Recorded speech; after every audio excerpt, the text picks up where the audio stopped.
ஒட்டகம் வாங்க சந்தைக்கு போனார் ஒரு வியாபாரி. அப்படி இப்படி என்று பேசி நல்ல விலைக்கு ஒட்டகத்தை வாங்கிய மகிழ்ச்சியில் ஓட்டி வந்தார்.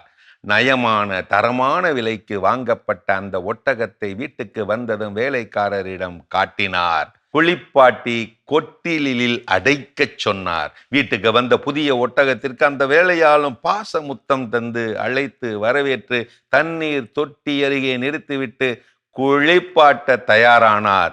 ஒட்டகத்தின் சேணத்தை அவிழ்த்தார். அதிலிருந்து ஒரு சிறிய பை ஒன்று, தங்க நிறத்தாலான பை ஒன்று பொத்தென்று கீழே விழுந்தது. விழுந்த பையை எடுத்து முடிச்சவிழ்த்து பார்த்த அவருக்கு கண்ணிலே மின்னல் வெட்டியது. ஆச்சரியத்தால் கருவிழிகள் விரிந்து போயின. ஏனென்றால் அது ஒரு பொக்கிஷப்பை. விலை மதிப்பற்ற 60 நவரத்தின கற்கள் கொண்ட பை. பையை எடுத்தபடி உடனே ஓடிப்போய் முதலாளியிடம் தர, பார்த்த முதலாளி பேராச்சரியத்தில் மூழ்கி அந்த நவரத்தின கற்களை ஆசை தீர பார்த்தார். பையை சட்டை பையிலே போட்டுக்கொண்டு இடுப்பிலே ஜாக்கிரதையாக முடிந்து கொண்டு சந்தைக்கு ஓடினார். சேணத்தை அவிழ்த்த போது இந்த பொக்கிஷப்பை கிடைத்தது என்று அந்த ஒட்டக வியாபாரியிடமே சொல்லி திரும்ப தந்தார். வாங்கிய ஒட்டக வியாபாரியோ சொன்னார், நான் உங்களை மிகவும் மெச்சுகிறேன், பரிசளிக்கவும் விரும்புகிறேன்.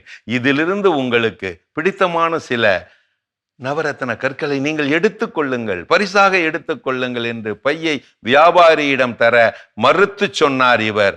இந்த பொக்கிஷத்தை உங்களுக்கு தரும் முன்பே இதிலிருந்து 3 நவரத்தினங்களை நான் எடுத்துக்கொண்டேன்.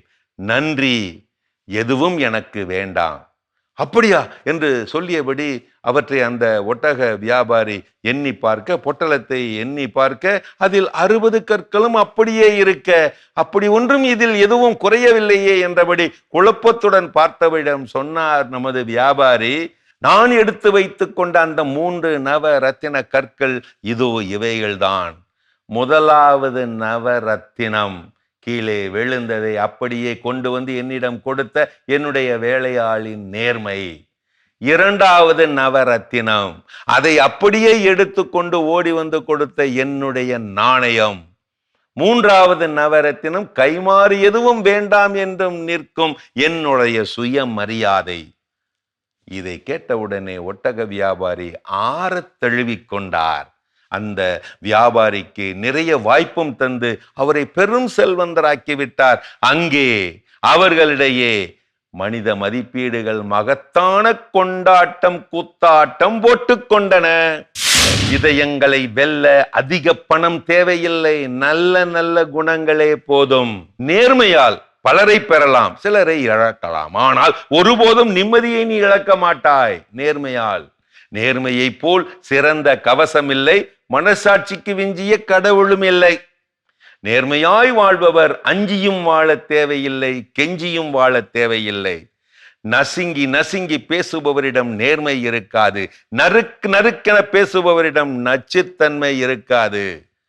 நீதியோடு இருந்தால் பிறரிடம் ஒழுக்கமாய் நடந்து கொள்வாய், நேர்மையோடு இருந்தால் ஒழுக்கமாய் நீ உன்னிடத்திலேயே நடந்து கொள்வாய்.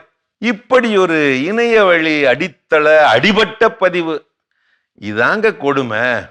இந்த உலகத்துல பணமில்லாதவனை ஈஸியா கண்டுபிடிச்சிடலாம். அவன்தான் நீதி நியாயம்னு பேசிக்கிட்டு தெரியுவான்.